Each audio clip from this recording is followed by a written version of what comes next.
नमस्कार, आप देख रहे हैं इंडिया टीवी का डिजिटल प्लेटफॉर्म। मैं हूं आपके साथ रोमिता तिवारी। आज काम के खबर में आपके काम की एक बहुत ज़रूरी खबर हम बताने वाले हैं। अगर आप भी नौकरी पेशा हैं, नौकरी करते हैं और आपकी सैलरी से पीएफ कट होता है तो ये जानकारी आपको ज़रूर होनी चाहिए।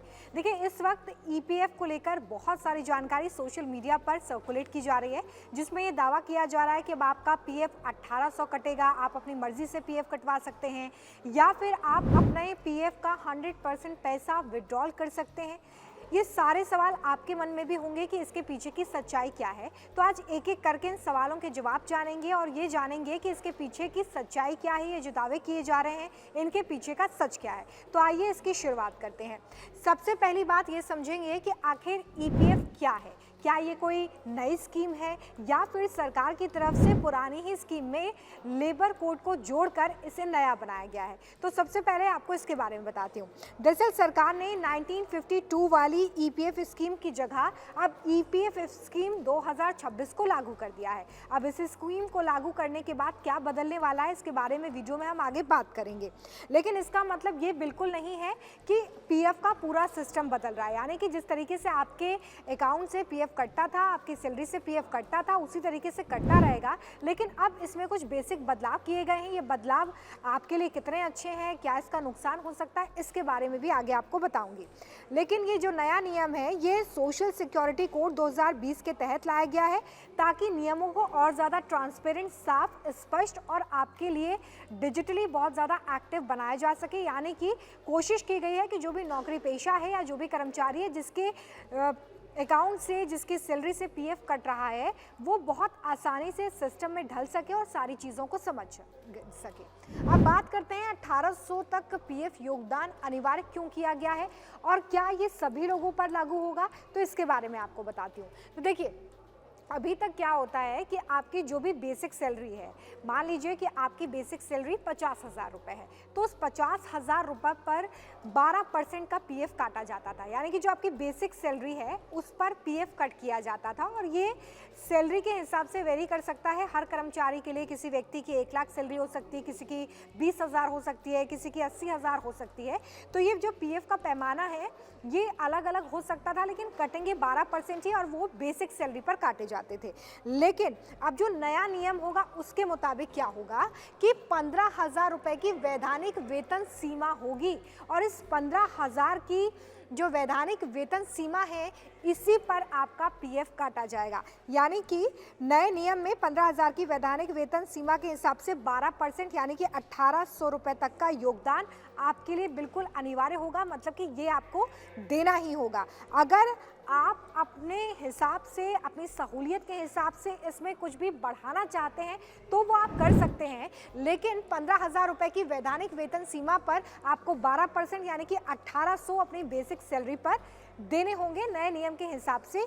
ये बात सामने आती है। अब देखिए, सबसे बड़ा सवाल आपके मन में भी होगा कि क्या आपकी सैलरी पर आपके पास से जो पैसा जाएगा पीएफ का, उसका इस पर असर पड़ेगा। ये बहुत ही कॉमन सवाल है और जो नया नियम आया है उसमें इस सवाल को लेकर गंभीरता और ज़्यादा बढ़ जाती है। तो देखिए, अगर आपकी कंपनी पहले से 15,000 रुपये की वैधानिक वेतन सीमा पर पीएफ को काट रही थी तो फिर तो आपके लिए कुछ भी बदलने नहीं जा रहा है, फिर तो आपके पीएफ सिस्टम में किसी तरह का कोई चेंज नहीं होगा।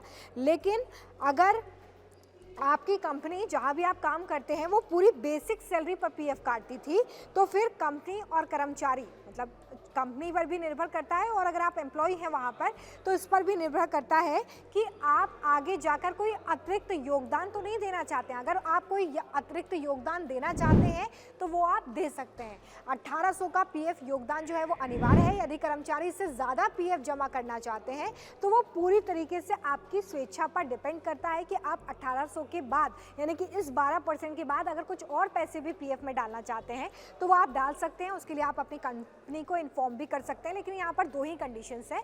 अगर पहले से 15,000 रुपये के वैधानिक वेजेस पे यानी कि जो भी आपका वेतन है उस पर 12% काटा जा रहा था तब तो कुछ नहीं बदलेगा। लेकिन अगर आपकी बेसिक सैलरी पर पीएफ काटा जा रहा था तो ये आप पे निर्भर करता है कि आप अब 1800 से ज़्यादा देना चाहते हैं कि नहीं देना चाहते। अगर आप नहीं देना चाहते तो इसके लिए कोई ज़बरदस्ती नहीं है। अब देखिए, आपके मन में सवाल होगा कि ये जो नया रूल आया है इससे आपका क्या फ़ायदा होने वाला है। आप इससे कैसे बेनिफिट देखेंगे, तो ये मैं आपको बताती हूँ।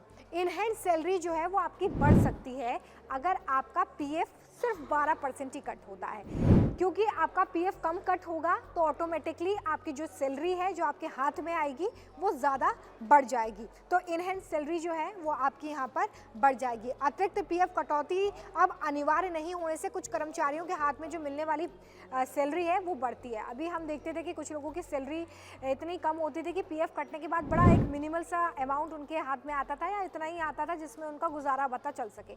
लेकिन इस नए रूल के बाद क्या होगा कि जो अतिरिक्त पीएफ कटता था वो कटौती पूरी तरीके से रुक जाएगी, और उस कटौती के रुकने की वजह से जो सैलरी आपको इन हैंड मिल रही थी वो पूरी तरीके से आपके हाथ में आएगी, जिसका खर्च आप अपने हिसाब से कर सकते हैं। अब देखिए, जिसे ज़रूरत हो वो अपनी मर्जी से पीएफ जमा कर सकता है। अगर वो चाहे कि 1800 रुपये से ज़्यादा मुझे जमा करना है तो आप अपनी मर्जी के हिसाब से, अपनी फ्लेक्सिबिलिटी के हिसाब से इसे जमा भी कर सकते हैं। अब आगे बढ़ते हैं। ईपीएफ ब्याज दर में कोई बदलाव इससे नहीं होने जा रहा है। आप सोच रहे होंगे कि अगर मेरा पीएफ अब 1800 रुपये कटेगा तो क्या जो इंटरेस्ट आपको ईपीएफ में पैसा जमा करने पर मिलता था उसमें किसी तरह का कोई बदलाव होगा? तो उसमें किसी तरह का कोई बदलाव नहीं होगा। जैसे आपको पहले इंटरेस्ट मिल रहा था वैसे ही अभी भी आपको इंटरेस्ट मिलता रहेगा, ठीक है। इसमें आपका कोई भी कहीं नुकसान नहीं होगा। लेकिन यहाँ पर आपको ये ध्यान रखना होगा कि ईपीएफ पर, मतलब जो आप अपनी स्वेच्छा से पैसा ददे रहे हैं एक्स्ट्रा, उस पर ईपीएफ के समान मौजूदा ब्याज दर जो कि 8.25% है वो लागू रहेगी। यानी कि जो 18% आपका ब्याज आपको मिल रहा था वो तो आपको 1800 पे जो आपको ब्याज मिल रहा था वो तो मिलता रहेगा। लेकिन अगर आप कोई अतिरिक्त पैसा जमा करते हैं तो मौजूदा ब्याज दर के हिसाब से ही उस पर आपको जो भी इंटरेस्ट बनता है वो मिलता रहेगा। यानी कि कर्मचारी का इस वाले पॉइंट पर तो किसी भी तरीके से कोई नुकसान नहीं होने जा रहा है। जो इंटरेस्ट है उसे ईपीएफ की तरफ से इस पर बरकरार रखा गया है। अब बहुत सारे लोगों के मन में सवाल है कि क्या पीएफ का जो विड्रॉल प्रोसेस है वो और ज़्यादा इजी होने वाला है, क्या वो अपना पीएफ का 100% पैसा निकाल सकेंगे? तो इसको लेकर जो जानकारी है वो ये है, देखिए कि जो ईपीएफओ ने क्लेम प्रोसेस है उसे आसान तो कर दिया है। अब आप एटीएम से या फिर यूपीआई के ज़रिए अपने ईपीएफ के पैसे को निकाल सकते हैं, लेकिन ईपीएफओ ने पीएफ निकासी की श्रेणियों को 13 से घटाकर अब 3 कर दिया है, जिससे कि क्लेम प्रोसेस और ज़्यादा सरल हो जाएगी। अभी क्या होता था कि अलग अलग कैटेगरीज में काउंट किया जाता था जब भी आप क्लेम के लिए अप्लाई करते थे, लेकिन अब चूंकि 3 ही कैटेगरीज होंगी तो इन 3 कैटेगरीज में जिस भी कैटेगरी में आपका क्लेम प्रोसेस जाता है उस कैटेगरी के हिसाब से आप अपने पीएफ के पैसे को विड्रॉल कर सकते हैं। अभी जो विड्रॉल प्रोसेस है यूपीआई के ज़रिए या फिर दूसरा हमने आपको बताया था कि आप एटीएम के ज़रिए भी पैसे जो है वो निकाल सकते हैं अपने पीएफ के, वो बहुत जल्दी शुरू होगा। लेकिन इसको लेकर अभी कोई डेट सामने नहीं आई है। जैसे ही ये अपडेट होगा हम आपको अपडेट करेंगे। अब देखिए, नई ईपीएफ स्कीम 2026 जो है वो लागू हो गई है। जैसा कि मैंने आपको पहले भी बताया था कि पुरानी 1952 की जो ईपीएफ स्कीम है उसकी जगह पर अब ईपीएफ 2026 जो है वो लागू हो रहा है। अब बहुत सारे लोगों के मन में सवाल है कि उन्हें क्या करना चाहिए, क्या उन्हें अतिरिक्त पैसा देना चाहिए या फिर जो 1800 रुपये का पीएफ उनका कटेगा वही करना चाहिए? तो देखिए, आपके हाथ में पैसे तो ज़्यादा आएंगे क्योंकि इन हैंड सैलरी आपकी ज़्यादा होगी अगर आपका पीएफ कम कटेगा, लेकिन रिटायरमेंट फंड जो है, यानी कि जो आपका रिटायरमेंट का फंड होता है, पीएफ का पैसा जब आपको बाद में मिलता है रिटायरमेंट एज के बाद, ये फंड थोड़ा सा कम हो सकता है क्योंकि जो पैसा आप उसमें डाल रहे हैं इस वक्त वो कम है। तो जो रिटायरमेंट का फंड है वो आपका थोड़ा छोटा हो जाएगा। भविष्य में जो आपको रकम मिलने वाली है वो भी कम हो सकती है। यानी कि आज तो फ़ायदा होगा लेकिन भविष्य में जो एक बड़ा फ़ायदा आपको मिलता था एक बड़े सम के रूप में, एक बड़े अमाउंट के रूप में, वो थोड़ा सा कम हो सकता है। लेकिन अगर आप अपने हाथ में इन हैंड सैलरी ज़्यादा चाहते हैं, आप चाहते हैं उसमें जो कटौती है वो बेवजह ना की जाए, आपसे अतिरिक्त तो कोई पैसा ना लिया जाए, तो ये जो नया ईपीएफओ रूल है ये आपके लिए बहुत ज़्यादा फ़ायदेमंद होने वाला है। यूएएन वेतन सीमा और मूल लाभ पहले जैसे ही रहेंगे, यानी कि 15,000 रुपये की वेतन सीमा होगी। यूएएन आपका पहला वाला जो वही रहेगा। ईपीएफ की मूल सुविधाएँ जैसे आपको मिलती थी वैसे मिलती रहेंगी। वीपीएफ की जो व्यवस्था है उसमें कहीं कोई बदलाव नहीं किया गया है। वो पूरी तरीके से आप पर निर्भर करता है कि आप अपने हिसाब से उसमें और कितना एक्स्ट्रा पैसा डालना चाहते हैं। तो यहाँ पर भी आपको घबराने की कोई ज़रूरत नहीं है। तो पीएफ से जुड़ी ये सारी जानकारी हमने आपके साथ शेयर की। हम आशा करते हैं कि आपका कन्फ्यूजन ईपीएफ के नए स्कीम को लेकर ज़रूर क्लियर होगा। लेकिन बावजूद इसके अगर आपका कोई भी सवाल है तो आप कॉमेंट में हमें ज़रूर पूछिएगा और इस वीडियो को जमकर शेयर ज़रूर करिएगा। फिलहाल बहुत शुक्रिया हमारे साथ इस वीडियो में जुड़ने के लिए।